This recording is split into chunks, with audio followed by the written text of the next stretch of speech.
What's up, team? Welcome to the Huddle. It's your weekly strategizing session on not only playing the game, but changing it. From mastering your craft to learning how to better display yourself in the industry, you're our type of people and you're where you belong. Welcome to the team. All right, I fumbled there a little bit. I almost got it, guys. Hey, you'll Almost get it one got of it, these bro. days. Almost got it. All right, so with me as always, Mr. Daniel and Jose Gonzalez from Grand Rapids, Michigan, although only one of them is there today. Mr. Yeah, the other Jose's the other down one in is Dalton, Georgia. Georgia, representing from the Job. FCICA mid-year convention, I believe is what they call it. Yep. And we got Scott Banda from Floor Cloud with us. So Scott, welcome aboard. Glad you could join us today. Hey, You thanks. are you are in the best possible episode for your product. So tell us a bit about you. And Scott's with Floor Cloud, and he's going to give him a chance here to tell him a little bit about himself and what Floor Cloud is. Sure, Paul. Thanks. Thanks for having me on. This is a great opportunity, and we appreciate it. So, just a little bit about me and my business. I was the one that was nominated to be on camera, but Pat has another obligation. But You we both are very basically. good-looking guys, so hey, we'll take either one of I you. I don't know. I seen that email that said that he has a face for radio. So That's great. So both of us have been in the flooring industry for about 25 years. 16 of my years were at Bostic, where I was the director of marketing and business development for North America. And Pat Mullins' experience, he started a company by the name of CMP Cements. And they manufacture leveling underlayments to primers, moisture barrier coatings, patches, things like that. And we came together because at Bostic, we were looking to build out our product line of surface prep products. And they were a regional brand expanding west. And we liked a lot of their products. So we put together a deal and we acquired their company. So Pat and I got to know each other from that and worked there for a few years. And then realized that when we saw some of the sensor technology that was really coming on the market, we felt that we could put together a system that would help all types of contractors basically identify issues in real time that would help really save and headaches from installation related failures or redo and things like that. Not only just flooring, but all the other interior finish trades, trades that are frequently impacted by building controls if the climate conditions aren't really maintained in the proper range. So that's a little bit about me and how Floor Cloud really was conceived. Yeah, so that falls right in line with our topic of the day, project site conditions and their impact on profitability. So, I mean, we couldn't have a better guest. right. I mean, we Um, talk about it all the time. Like I know in past podcasts we talk about showing up to a job and it's like concrete's too cold. There's moisture everywhere, and that's really what you guys are trying to put in front of everyone before you even get to the job site. So that's amazing. Yeah, exactly, Daniel. I mean, Paul, do you want me to touch a little on how it works, or do you well, want? let's do this. From the very beginning. Let's talk about how important it is that site conditions. Why does floor cloud or any of this matter? Like, what is so important about the site conditions, and how does it impact our profitability? So one of the things I'll just throw it out there is, as a commercial contractor myself, there's been plenty of times when the site conditions not only didn't match like specs, and this is where I want you to dig in and really tell us about how Floor Cloud does some of these product specific notifications. But Okay. um, not only was the job site not in condition for a certain product, it wasn't in condition in a lot of ways to even be doing any finish work whatsoever. We still run into that. We have a project at the moment. I can't list it or else my client will kick me in the old rear end. But at the end of the day, we have, plastic on covering the windows, and we got a 50-degree slab over here, and 20 feet away it's 78, and the humidity is different in every different area, and we're like, these are thermoplastic products. Mm. They're going to expand and retract. What's going to happen when you kick on the HVAC? What's going to happen when you do get this enclosed? One thing I can tell you is I don't know, but it's not going to be good. The manufacturers will give you some ideas of what's going to go bad, but what that does, though, if we send a crew out there, obviously it's wasting that crew's time, huge impact on profitability, and we're big on if we can make crews successful and make the crews profitable, then it's going to benefit the flooring contractor that uses them. Yep. So, guarding the installer's profitability, and then we got to go out there then. So then now we're just taking the burden on, and it's our project manager, our installation manager, our people going out there to survey the site and look at it, right? Yeah. So some of the stuff that we're talking about is like huge impacts on your profitability, and a lot of this gets brushed under the rug and overhead. But the fact is it shows up. And if you spend 4 hours with an executive level person out on your job site, if you pay them anything, you've lost $500, $600, $700. So, that's how I kind of look at the profitability impacts, and that's only talking about, the temperature. When I say site conditions, because this will go a little deeper than just the temperatures and things that you guys monitor. It's also like the floor conditions and the substrate conditions and all of that stuff. So, Scott, you have a very particular feature of Floor Cloud that I love. And just to set this up, it's basically once the products for a project are uploaded, you don't only tell them if the project's out of spec in a general term, you're telling them which projects are out of spec versus site conditions. Is that right? That is my favorite. Yeah, that's totally right. So a big part of what we have, right? So we have the mobile and desktop software. We have the Floor Cloud sensors. We tie into Wagner, the Rapid RH L6s for concrete temperature and relative humidity. And then we have our database. And the database is a really powerful tool for us. The database is made up of over 18,000 products, and we're always adding products to it. Manufacturers are actually providing a lot of their data to us. But basically, that's where we keep the most critical specifications that the contractor needs, which are basically range, ambient relative humidity, a dew point, and then concrete slab relative humidity and temperature ranges. That stuff is really what is being measured or compared against every hour. So the way our stuff works is an ambient or even a Wagner as well. Every hour, we're comparing the site conditions against the manufacturer's specs of the products that you're working with. And there's no limit to that. It could be 100 products. It could be one product.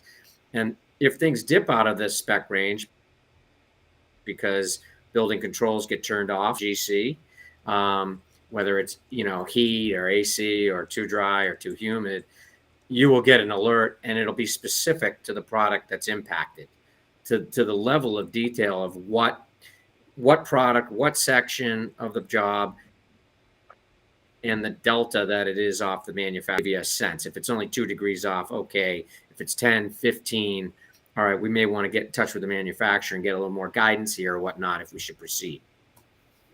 Yeah, so to bring that around for like the audience and our installers that kind of frequent our podcast, that means less trips to the job site where you find out you can't install. That's from an installer standpoint, that is your biggest thing. And for companies, I mean, saving time and your crew's efforts. I mean, you guys up in Michigan, I can only imagine you get projects ever so often that are of the size that this really matters. I mean, am I right? Or am I right? I think we get more projects than not, especially during the colder months where this is a very important piece to have. Not only in the commercial, but also, if needed, maybe a residential aspect, and to some extent. But let's just stick with the commercial industry right now. Like, it would tell us so much, and to have a report, and I'm sure that we would catch on to what's trending on that project, whether or not we should even make a phone call or share information to say, I don't believe you guys are ready, and this is why. But not only that, is it gives us literature to submit with backing from the standards required for specific materials, for us to not only have an argument with the general or the site conditions period, but it has that data to back it up. Yep. And that is worth its weight in gold in some conversations, especially to let's just say the old school ones were like, no, we have a deadline, we need to meet it. And it's like, well, we can meet your deadline if we're not going to proceed, but if we were and it fails, what does that do for your client? What does that do for you? What does that Yeah. do for us? So Scott, tell us a bit from your background. I mean, where you came from. What do Yeah. manufacturers, how do they approach this stuff if an installer or a company installs product outside of the correct project site conditions? What happens with failures? Well, I think first of all, really from all and I'm working with more manufacturers now than ever. The manufacturers, of course, don't want to get involved in claims. It's litigious, it's expensive, claims investigation, and then the amount of, honestly, noise and meetings that go on behind the scenes at the corporate office, it's tremendous. And they really do, I believe, generally stick with their contractor and kind of come to the table. But they provide guidance for a reason. I mean, these products have, as the market creates more and more sustainable, sensitive products, this stuff's become more important than ever. They're gonna always defer to the published literature, but behind the scenes, what they come to the table with, it really depends, I'd say, on of the people involved, from what I've seen. In our system, and we're starting to get recommended by more and more manufacturers because they see it as a way to help people just be more productive, Paul, like you're talking about. I mean, it's the data that's objective and that can be presented to the stakeholders. You can provide it to the general contractor and you say, listen, based on these material specs, this site is not ready and we're going to be in jeopardy of having warranty problems. So you may want to take this, Mr. GC, and pass this to the owner who's pressing you. So you really help them have a more objective, even-keeled, logical, professional meeting and conversation once the data is in front of them. And that's what we're seeing all over the place. And I will say there's what we've seen, again, we have about 130-ish clients around the U.S. and Canada now saying the same thing.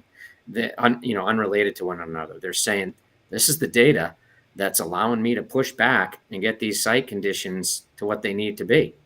And well, yeah, I mean, before, how would a company, and I'm a flooring contractor myself, like, how would we even go about producing something that is going to be sufficient from like, hey, we went out and looked and we take a picture of our fluke and it's like, and maybe a picture of the moisture reading, like it's kind of, I mean, it's first world problems because we didn't have these types of things, 15 years ago, but still there's a more efficient way.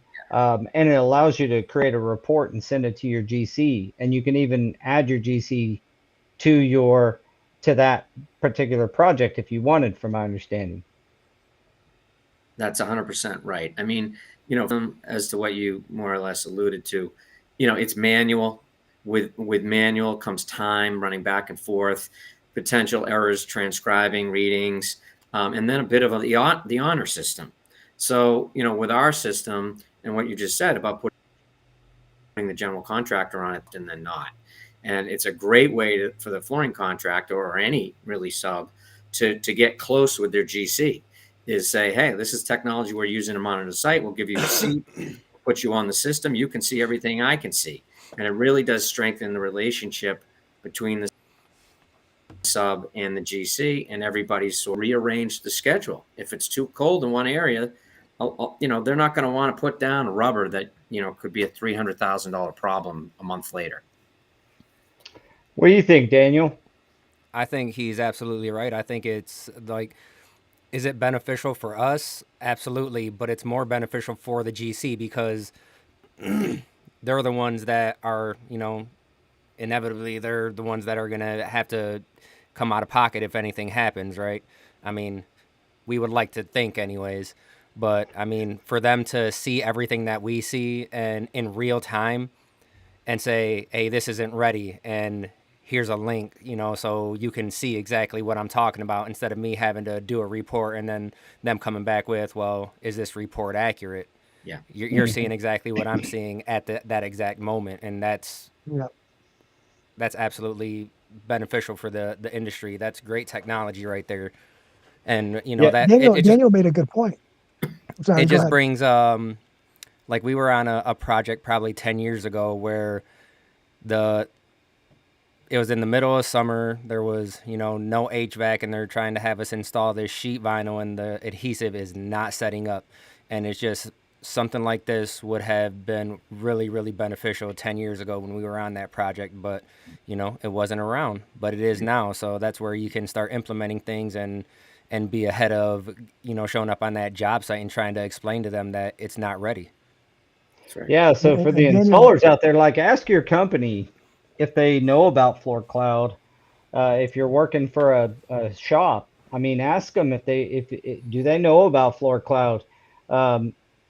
We can toss up the QR code probably here. Yep, I'm about to do that right now. And QR it and send them there and have them look at it, because it's not just a company benefit. This is really strives to reduce the amount of time that you're going out to the job site. Mm-hmm. So I do have a bit of a pushback for you, Scott. So I'm going to throw you a curveball here.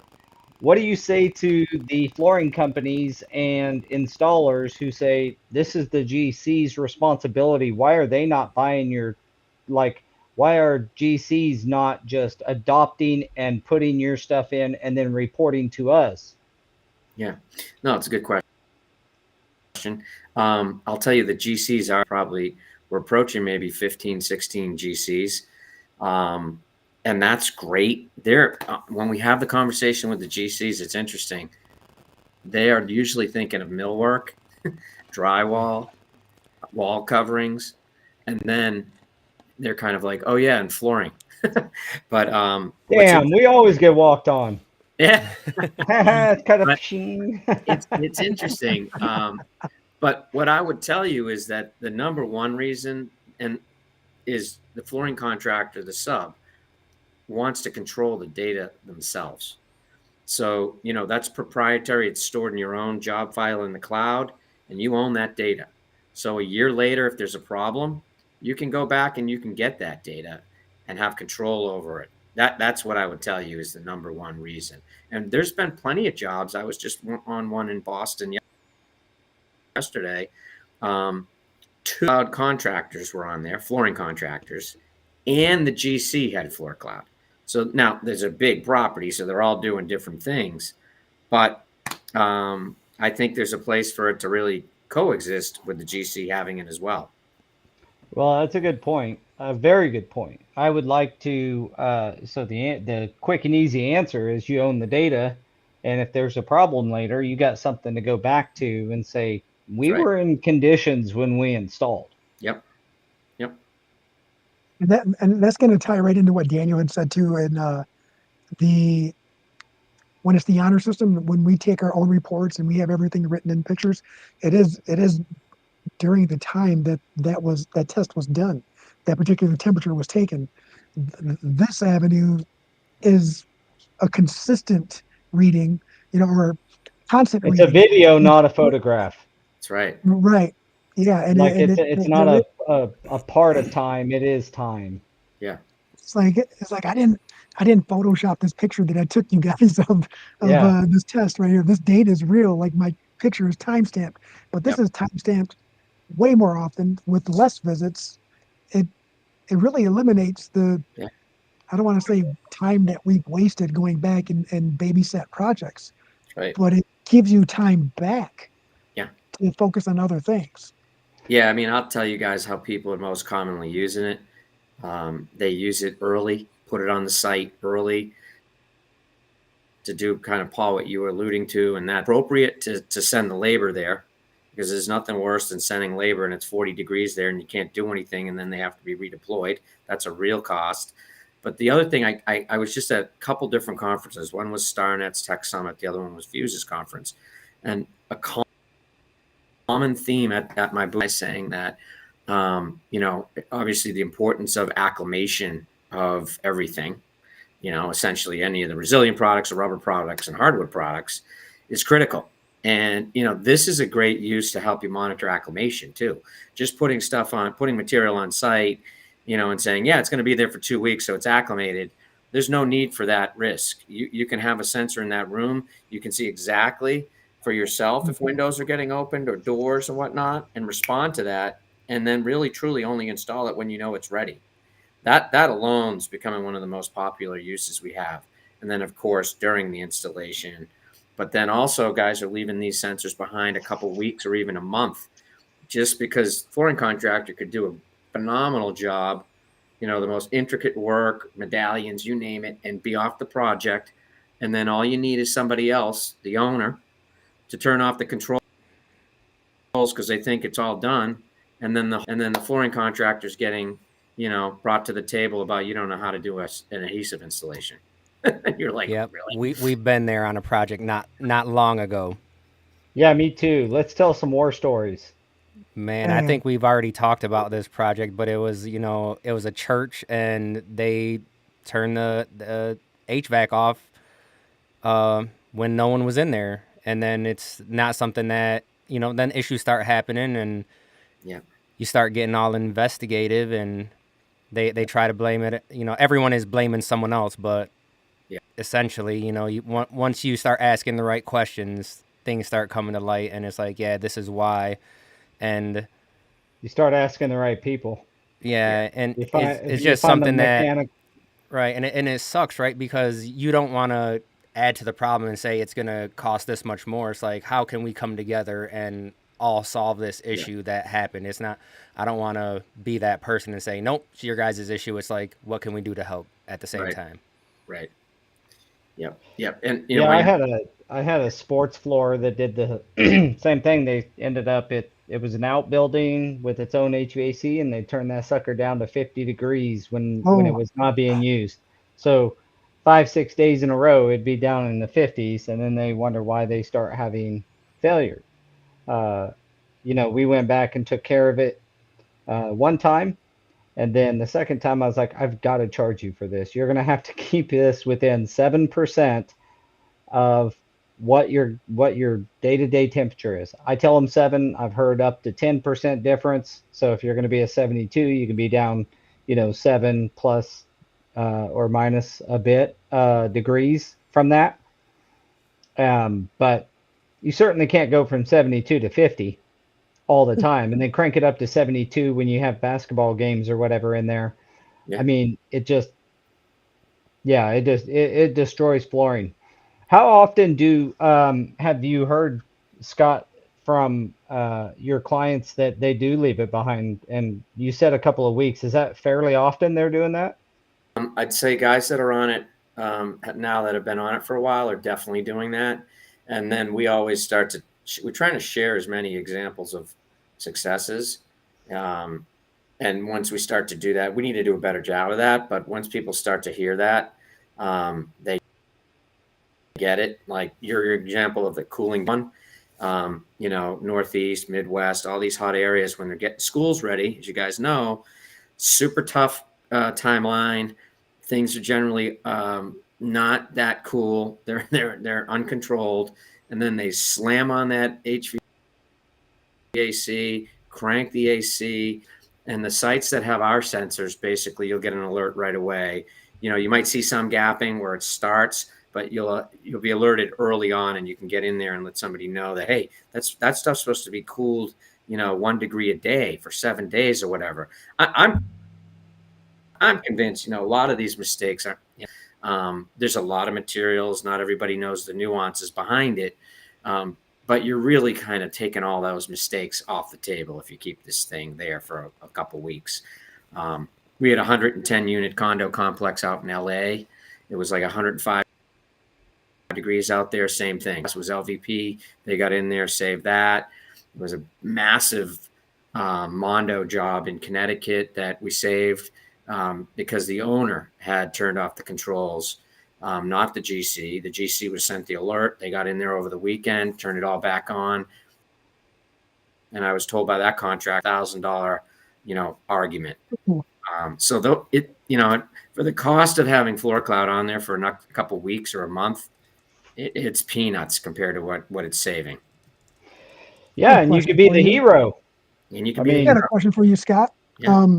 And sorry to interrupt you there, Paul, but do these sensors have the ability to measure negative, positive air pressure?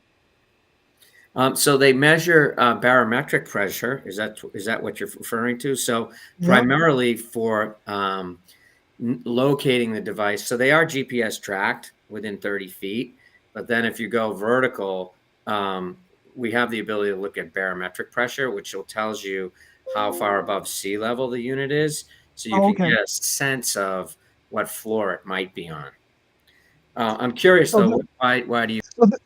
The reason I was asking is we do a lot of work in hospitals, and in hospitals, whenever we're creating dust, we have to create, or someone has to create a negative airspace, right? Yeah. So that way it's contained, and we're trusting that they've done that. And if they didn't, then if for some reason we create some dust, or if we're there for a long period of time, the residuals that are created can go all over the place. And I just didn't know if it was sensitive enough to know the difference between the negative and the positive air pressure that needs to be created based off of what the requirements for the hospitals that we're working in. Yeah, so that's a good one. I've actually never heard that one. I've heard, do we have sensors to monitor air particles? So when you're doing hospital work and trying to adhere to all the HIPAA laws, you can have a sense of, what might be coming through the curtains. But I'm actually going to talk to some of the technical team on the Verizon side about your question, and I'll let you know, because that's a good one. Awesome. Okay. So back on the topic here, obviously it's you kind of are the topic for this, but in void of floor cloud, guys, you still need to, obviously site conditions are like, you got to do it the manual way. I mean, you got to get out there and make sure your site conditions are correct, because manufacturers, when you may have a great relationship with them, but not always. I mean, if you don't do a ton of forbo and then you do a forbo job and it fails, you're not gonna be buddy with forbo or what have you. So the key here is kind of getting out to your job sites, checking in on it. Even installers, get with your company that you work with, or if you're doing a job on your own, making sure those site conditions, your ambient temperature, obviously your moisture and your RH of your concrete, your dew points, those things are really valuable information for you to make sure that your flooring is going to perform. Now, on a part that Floor Cloud can't solve for us, I don't think, guys, is substrate conditions past humidity and temperature. So it doesn't tell you how much you have to sweep, how much you got to clean. It doesn't or how tell you messed that. up the concrete is, or but when you're faced with those conditions, when you guys get out to a job site, let me ask you it this way. You got a new project, it's a remodel, the substrate's going to have something, but we can't always assume when we're bidding jobs that every floor is just demolished and we're going to have to cap the concrete, we'd never get a project, right? So how do you guys go about that when you first, like, how early do you get out to your job, and look at the substrate and start, you know, having some considerations for floor prep or grinding or those kinds of things? That's depending on the deadline, and how far out it is and how compressed our schedule is at the moment. You got to be out there at least 2 weeks prior to, so that way you have a little bit of time to adjust, especially when it's a prep issue. Um, we don't I always love have it that when the luxury. GC tells me, like, hey, this floor is jacked up, you need to come look at it, but that just doesn't happen all the time. You know what You're I'm right. saying? Unfortunately for us, we do know a lot of the generals, and they will tell us right away, hey, I know that half of this building is brand new construction, but the other half isn't. It didn't come together very well. We got a peak. We're probably going to have to level this side to bring it up, or grind, or we get the luxury of we get spoiled a little bit with the communication, but that's because we were very thorough in creating that relationship and expectations on our side. Um, but larger ones definitely got to get out there. I say 2 weeks. That's it's pretty standard, I believe.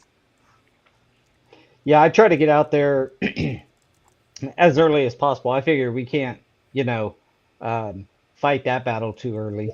It would be Yeah. interesting, Scott. Do you guys ever plan on adding cameras to your sensors? So another big problem with flooring with us is we take up a huge amount of space. One of the reasons we're so disruptive on a job site Yeah. is, like, you can have a room packed full of stuff and still paint the wall.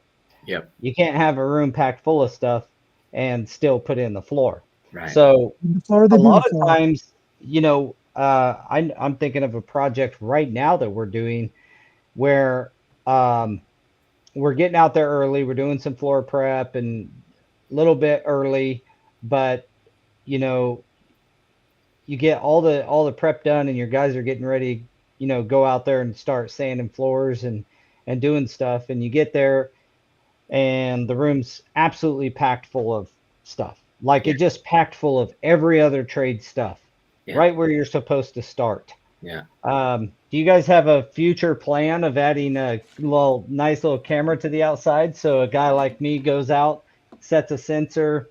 monitoring my site conditions, and I can actually have eyes in the field? Yeah. So that has come up a handful of times. It is a capability we could launch. There are sensors that we can connect right into what we've built. Our platform is really into all different sensors.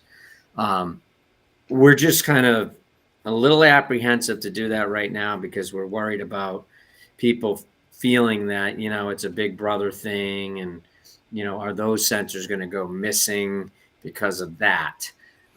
We probably, Paul, as we're kind of bringing this first step of sensor technology to the market, the follow on, I think, as everybody kind of becomes socialized to what we're doing now, will be what you're saying, into probably more cameras, still shots originally, but of course videos capable as well. Just gets into be a big data hog and a lot of space in the cloud and all that.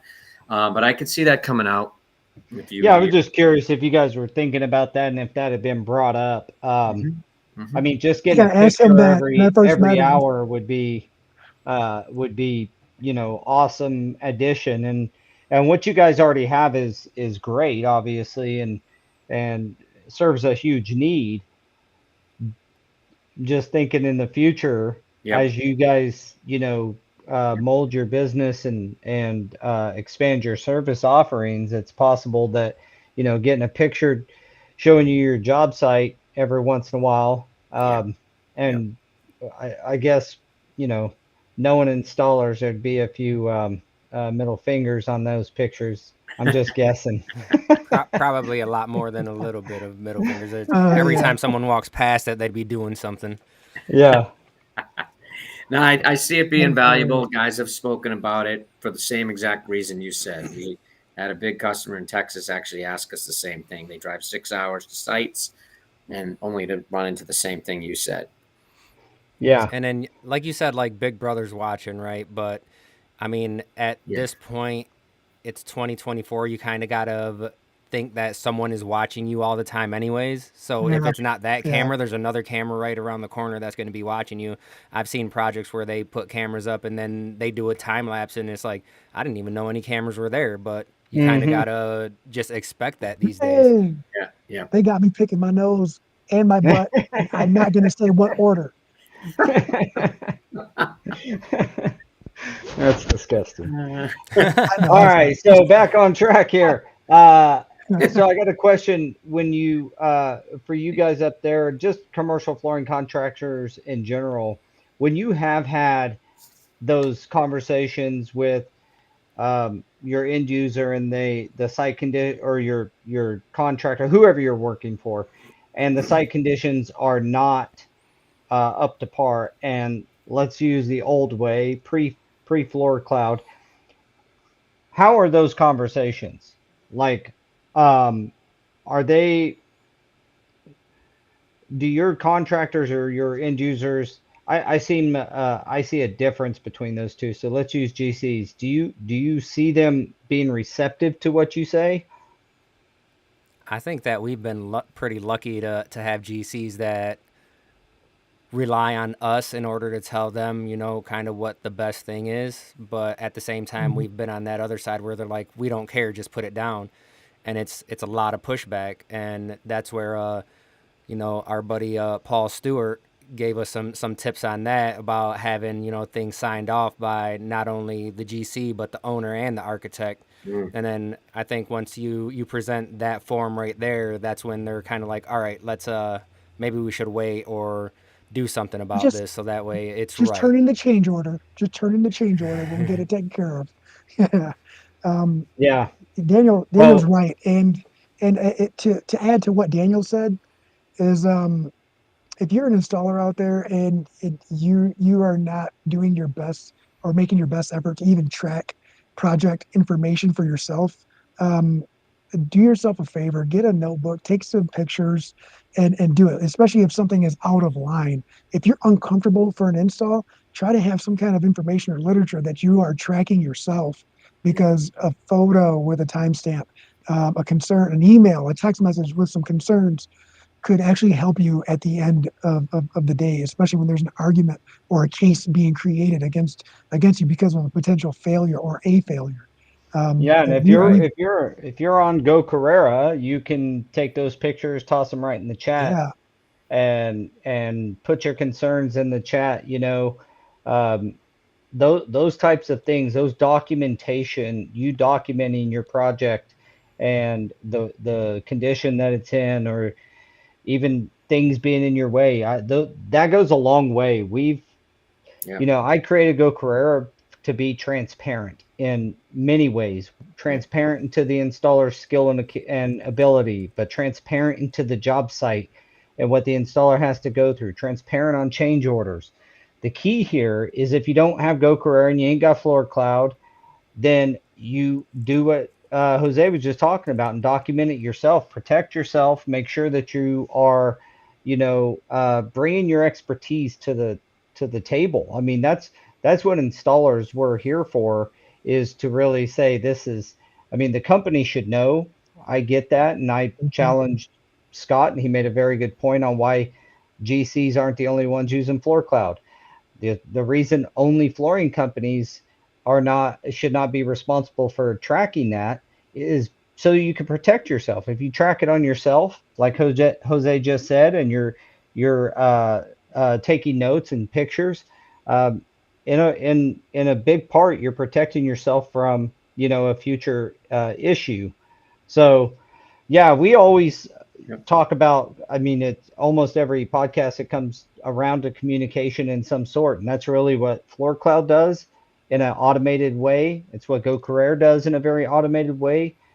We just all have to participate in these new technologies and push them to your manufacturer, push them to your GCs, push them to mhm. your flooring contractors that you're working with. Yeah. Yeah. I don't even think it's the pushing them. I think it's the educating them as to the benefit, Yeah. right? Pushing it to them is like you're trying to sell them on something. But I don't. I think this is something that is more beneficial than it is the dollars it can save, and the dollars it will save, the dollars it has saved, like Yeah. Fair it's a point. no-brainer, especially. Yeah, I Fair mean, point. what we say is, the flooring contractors that adopt technology earlier definitely separate themselves from the competition, right? When they're going after certain projects and they're talking about using technology, whatever it is, they're a resource to their client, and they're looked at differently than other guys in the market. So we encourage people to really get out front, pitch the stuff, best of breed quality control, and all that, just to separate yourself from the pack. Yeah. Well, and I'll say one more thing for the installers is like, there's nothing worse than doing this bang up craftsman style job, whether it's a bunch of circles in your sheet vinyl or like curves and just different stuff, and you're very proud of it, and then it fails because you got a bond failure because of site conditions. That that sucks all around. And so the one That's a way you heartbreaker. can, protect yourself there is make sure your job site, that you're well documented if you're, you know, being forced into installing outside of conditions. And the form that Daniel was talking about was just merely, uh, the sign off form for any flooring companies that are on here. It's very clear in the rulings across the United States on this matter. It's our job not only to alert them that they're installing outside of manufacturer specs, but you need to tell them all of the possibilities of what can happen due to doing that, and make sure that you're held harmless and indemnified from all things that could result from that, including safety issues that could result from peaking tiles and these things. Yeah, And then, like Daniel said, have your GC owner and uh, architect Architect. sign off on that. Yeah.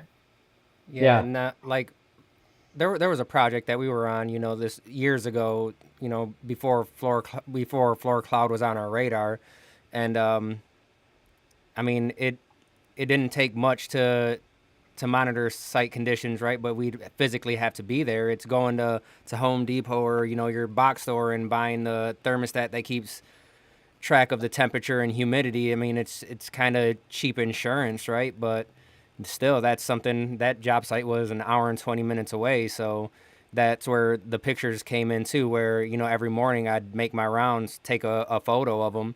That way I have daily readings. But that's Better than only nothing. I mean, floor clouds better than nothing. obviously Yeah. obviously a far superior. And your sensors, I'm going to give you, as we close out here, I'd like for you to tell us a little bit about the quality of your sensors, Scott, and what sets you apart from going down to Home Depot and doing that. You and I have had previous talks about that, so I want you to kind of touch on that, because one of the things, uh, you know, what Daniel was hitting on there is 100% true. Something's better than nothing. Yeah. Yep. Yeah. So So, tell us a bit about the sensors and what makes them so special. okay. So these sensors are basically came out of two different use environments that we thought made great sense for our trade. Basically, they standards for accuracy, as they were used during COVID on pallets of vaccines that were then shipped around in the cold chain logistics process. So there's a real tight tolerance around how that stuff has to be measured and recorded. I said earlier, there's a GPS tracking to it to within 30 feet. But they can be regarded as an asset tracker.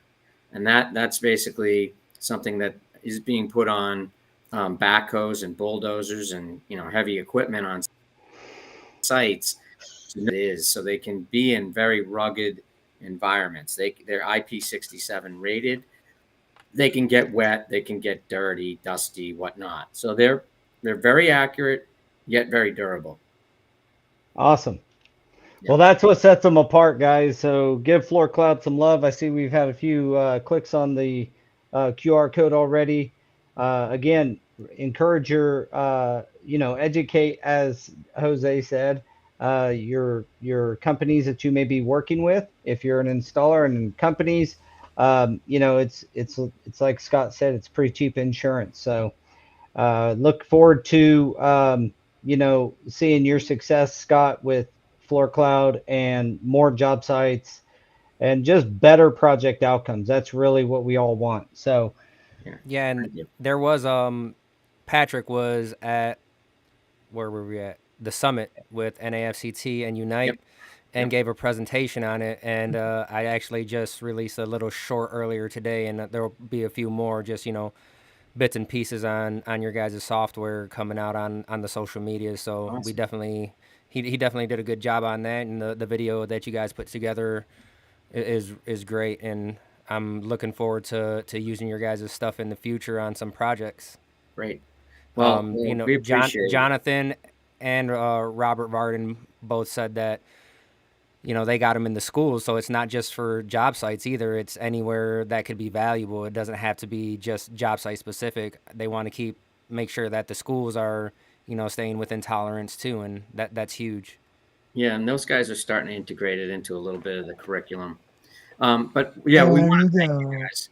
Just want to thank you guys for having us on. You know, I think what you guys are doing for the industry is huge, and we're going to help spread the word too about the Huddle and Go Carrera. So Well, awesome. thank you. We appreciate that. Well, thanks, Scott, Jose, Daniel, guys. It was another awesome episode. It was Yep. great chatting It with you guys was. again. And And Scott, when we end the live, don't get off. We always forget to tell people Just, yeah, we just a couple beforehand. minutes. all okay, all right. right, I'll Well, stay on. Huddle crew, Huddle team, until next Tuesday, you'll catch us on all the social channels.